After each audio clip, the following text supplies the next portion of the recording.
United states of America की एक दोगली report पूरी दुनिया के सामने आई है। रिसेंटली इन्होंने एक एनुअल रिपोर्ट निकाली जिस रिपोर्ट के अंदर अमेरिका ने चाइना का पर्दाफाश किया बट अपनी बातों को छुपा के रखा। बेसिकली अमेरिका ने ये कहा कि ऑपरेशन सिंदूर के समय चाइना आइडियोलॉजिकली पाकिस्तान के फेवर में नहीं था, बट इस ऑपरेशन सिंदूर के समय जो कॉन्फ्लिक्ट हुआ भारत और पाकिस्तान के बीच, इसको एक अपॉर्चुनिटी के रूप में यूज किया गया चाइना के द्वारा, ताकि ये अपने डिफेंस को और अपने हथियारों को पूरी दुनिया के सामने शो कर सके। हालांकि चाइना के हथियार यहाँ पर मुंह की खाए, HQ-16, PL-15, इन सब ने यहाँ पर भारत के सामने घुटने टेक दिए।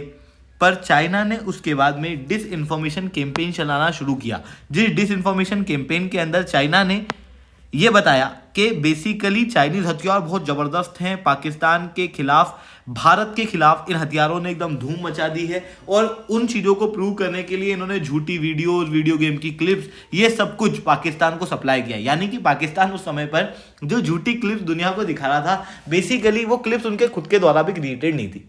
अब आपने मेरी शुरुआती शब्द सुने होंगे जहां पर मैंने कहा कि अमेरिका ने एक दोगली रिपोर्ट निकाली है।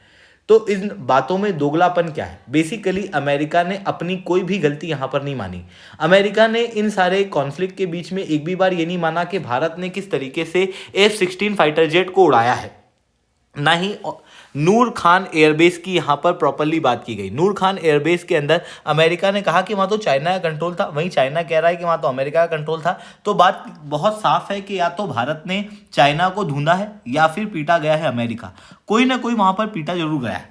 तो ये चीज़ यहाँ पर देखने को मिल रही है। और इन चीज़ों के साथ में फिर अमेरिका ने एक और बात कही कि अमेरिका की टैरिफ की वजह से चाइना, इंडिया और रशिया ये तीनों साथ में जाते हुए दिखाई दे रहे हैं।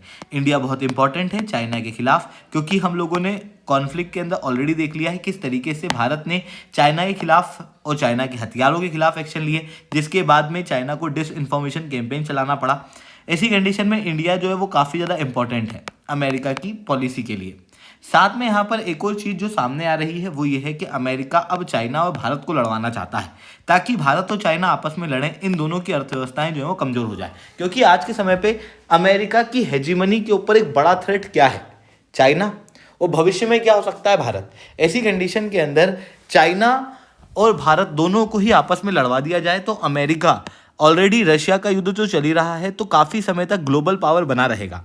तो ये चाल जो है वो भी सामने आती हुई अमेरिका की दिखाई दे रही है। एग्जैक्टली क्या हुआ है इसे मैं शुभ सिंह चौहान डिटेल में आप लोगों के साथ में चर्चा करूंगा। बट उसके पहले आप लोग मेरे साथ में SRC10 टेलीग्राम ग्रुप जुड़ सकते हो। मेरे क्लास की अपडेट, PPT, PDF सब कुछ आपको यहाँ पे मिल जाएगी। UPSC CSE की तैयारी करना, इंडिया के टॉप एजुकेटर से ऑफलाइन क्लासेस के अंदर पढ़ना है, आप लोगों के पास में अच्छा मौका है। अनअकैडमी अब केवल ऑनलाइन ही रहा है, अनअकैडमी अब ऑफलाइन भी आ चुका है। जुड़ना चाहते हो तो इस नंबर पर कॉन्टैक्ट कर सकते हो। इसके अलावा मंथली करंट अफेयर्स की magazine, previous year question, prelims के मॉक टेस्ट, NCERT के नोट्स की समरी, इंडिया ईयर बुक की summary free of cost download करना है। नीचे डिस्क्रिप्शन के अंदर मैंने लिंक दी हुई है, वहां से आप लोग डाउनलोड कर सकते हो। चलिए दोस्तों, अब समझने का प्रयास करते हैं यहाँ पे क्या हुआ है। देखो, खुद डोनाल्ड ट्रंप अभी तक कह रहे थे कि पाकिस्तान ने 7 जेट उड़ाए हैं भारत के। फिर उसके बाद इन्होंने पहले कहा 6 जेट उड़ाए, कभी ये कहते हैं 8 जेट उड़ाए। बेसिकली इनको पाकिस्तान की बीमारी लग गई है। जो पाकिस्तान पहले 4 कह रहा था, फिर 5 कहने लगा, फिर 6 कहने लगा, फिर 7 कहने लगा, और अब पाकिस्तान क्लेम करता है कि उन्होंने भारत के 8 जेट जो हैं वो उड़ाए हैं। पर वहीं दूसरी तरफ एक और बड़ा डेवलपमेंट देखने को मिल रहा है। यूनाइटेड स्टेट्स ऑफ अमेरिका की ही एनुअल रिपोर्ट सामने आई है, जिस एनुअल रिपोर्ट के अंदर इन्होंने बताया कि भारत ने पाकिस्तान को बहुत बुरी तरीके से पीटा, जहां पर चाइनीज हथियार जो है वो बुरी तरीके से मार खाए। और उसके बाद में चाइना ने एक डिस इन्फॉर्मेशन कैंपेन चलाया, जहां पर AI जनरेटेड और मॉर्फ्ड इमेजेस का प्रयोग किया गया झूठी इंफॉर्मेशन को फैलाने के लिए। वीडियो गेम की ग्राफिक्स का यूज किया गया, fake social media account create किए गए, ताकि दुनिया के अंदर चाइना ये दिखा सके कि उनके हथियार भारत के खिलाफ बहुत अच्छे काम किए हैं। और इन सारी चीज़ों का मकसद क्या था? बेसिकली इंडोनेशिया और बाकी जो देश हैं जो चाइना से हथियार लेने वाले थे और चाइना के हथियार लेना उन्होंने बंद कर दिए, उल्टा राफेल फाइटर जेट लेना शुरू कर दिया। क्योंकि आप सब लोगों ने देखा होगा कि जैसे ही ऑपरेशन सिंदूर हुआ उसके बाद से इंडोनेशिया ने J-10C और J-35 को लेने से इनकार करके राफेल को देने की शुरुआत कर दी। और चाइना चाहता था कि इंडोनेशिया राफेल ना खरीदे, वो उसके खुद के फाइटर जेट खरीदे। इसी कारण से चाइना जो है वो इस तरीके के डिसइंफॉर्मेशन कैंपेन चला रहा था। यहां तक की बात तो की गई, बट उसके आगे की बात नहीं की गई। उसके आगे की बात यह भी है कि यूनाइटेड स्टेट्स ऑफ अमेरिका को भी भारत की सक्सेस से काफ़ी जलन हो रही थी। इसी कारण से तो डोनाल्ड ट्रंप बार बार कह रहे हैं कि भारत के फाइटर जेट गिरे थे, भारत के फाइटर जेट गिरे थे, क्योंकि ग्लोबल लेवल पे राफेल की डिमांड बहुत तेजी से बढ़ रही है, जिसकी वजह से अमेरिका के महंगे भाव के F-35 फाइटर जेट कोई भी नहीं खरीदेगा। इसी कारण से अब डोनाल्ड ट्रंप ने यह बोलना शुरू कर दिया है कि भारत के भी जेट गिरे थे, और भारत के जो जेट गिरे थे उसका मतलब क्या है, राफेल गिरे थे। इस तरीके की बातें जो हैं वो यहाँ पर की जा रही हैं, जो कि एक क्लियरली दोगलापन अमेरिका की तरफ से आ रहा है, क्योंकि अमेरिका ने ना तो ये बताया कि भारत ने भी F-16 फाइटर जेट भी गिनाए हैं, नूर खान एयरबेस जो कि अमेरिका के कंट्रोल में था उसको भी उड़ाया है, इनका मेंशन जो है वो प्रॉपरली यहाँ पर नहीं किया गया। उसके बाद इस रिपोर्ट के अंदर एक और बात कही गई कि जो भारत के प्रधानमंत्री श्री नरेंद्र मोदी जी हैं और चाइनीज प्रेसिडेंट शी जिनपिंग हैं, इनके बीच में जो अभी सुलह हो चुकी है, ये सुलह केवल दिखाने की है।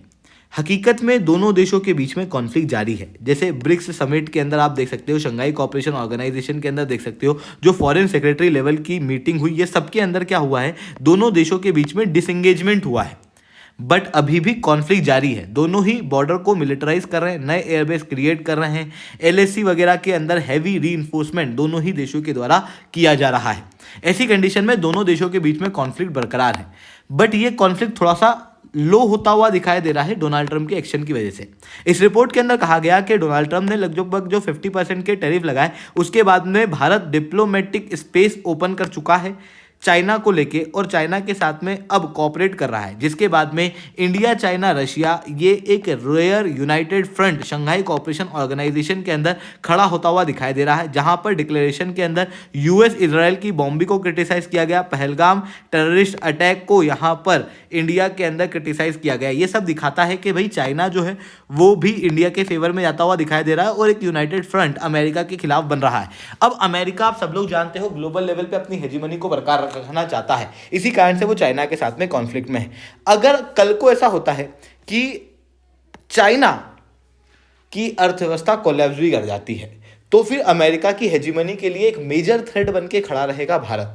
ऐसी कंडीशन में अमेरिका ये चाह रहा है कि भारत और चाइना दोनों को ही रास्ते से हटा के रखे, जिसके बाद अब अमेरिका की स्ट्रेटेजी क्लियर है कि भारत और चाइना को लड़ाओ। जो पुरानी स्ट्रेटेजी अंग्रेज़ों की और अमेरिका की रही है, डिवाइड एंड रूल की, वही स्ट्रेटेजी अमेरिका फॉलो करने का प्रयास कर रहा है, ताकि भारत और चाइना डायरेक्ट कॉन्फ्लिक्ट में आए, और अगर ये दोनों देश डायरेक्ट कॉन्फ्लिक्ट में आ जाते हैं तो फिर इससे बेनिफिट डायरेक्टली अमेरिका को होगा। आई होप ये सारी बातें आपको समझ में आई होंगी। लेक्चर अच्छा लगा हो तो लाइक करना, लेक्चर बहुत अच्छा लगा हो नीचे ऐसा स्टूडेंट कमेंट करना। UPSC CSE की तैयारी करना है, इंडिया के टॉप एजुकेटर से ऑफलाइन क्लासेस के अंदर पढ़ना है, आप लोगों के पास में अच्छा मौका है। अनअकैडमी अब केवल ऑनलाइन ही रहा है, अनअकैडमी अब ऑफलाइन भी आ चुका है। जुड़ना चाहते हो तो इस नंबर पर कॉन्टैक्ट कर सकते हो। इसके अलावा मंथली करंट अफेयर्स की मैगजीन, प्रीवियस ईयर के क्वेश्चन, प्रीलिम्स के मॉक टेस्ट, NCERT के नोट्स की समरी, इंडिया ईयर बुक की summary free of cost download करना है। नीचे डिस्क्रिप्शन के अंदर लिंक दी हुई है, वहां से आप लोग डाउनलोड कर सकते हो।